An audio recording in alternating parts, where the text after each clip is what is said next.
fundamental, porque para nadie es un secreto que la cultura que llegó a Bogotá entró por este puerto, por esta ciudad. O sea, el primer piano que llegó a Bogotá, el primer carro que llegó a Bogotá, entró por este puerto.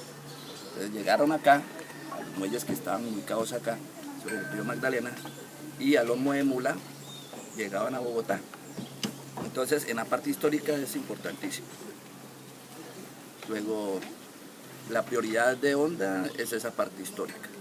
Y de ahí se desenredan una cantidad de cosas que los iremos tratando a medida que me van preguntando. Pero para responder a su pregunta es esa, la historia. ¿Por qué la historia? Porque Honda hace parte de la historia de nuestro país.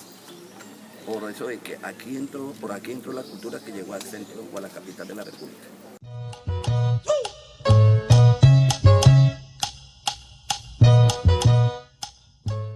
Pues a ver, Honda es la ciudad de los puentes. Empecemos porque es el lema que han identificado a la ciudad de Honda. Y si nos remontamos a la historia, pues brevemente, sin ser yo el historiador ni pecar de historiador, porque esa no es, digamos, mi fuerte, pero encontramos que el primer puente que se construyó en Sudamérica con estas características fue el puente Navarro, y fue construido precisamente por particulares. Este puente es el que comunica al Tolima con Cundinamarca. Y entonces dicen los que conocen de la historia que cobraban por pasar por este puente, ¿de acuerdo? Entonces la historia de Honda se ha desencadenado en el sentido que esto fue, digamos, yo he cuestionado a Honda de que Honda no tiene identidad cultural.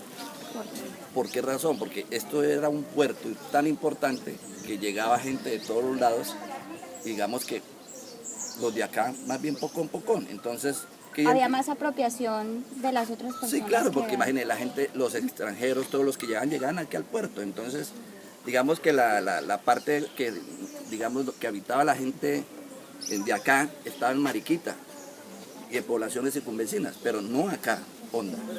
Si nos remontamos a la historia, recordemos que Mariquita fue esa ciudad importante del país y que después se asignó a Honda como ciudad por normas que se legislaron en esa época del virreinato y todo el cuento.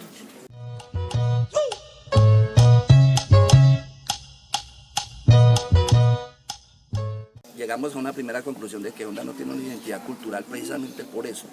Cuestiono yo precisamente eso, porque de pronto la dirigencia de nuestra ciudad no ha aportado muchísimo para que haya esa identidad cultural. Y para ello, pues obviamente hay que preparar a los jóvenes desde las escuelas o los colegios, como le llaman hoy día, ¿cierto? Entonces eso se ha descuidado y por eso no hay esa identidad cultural.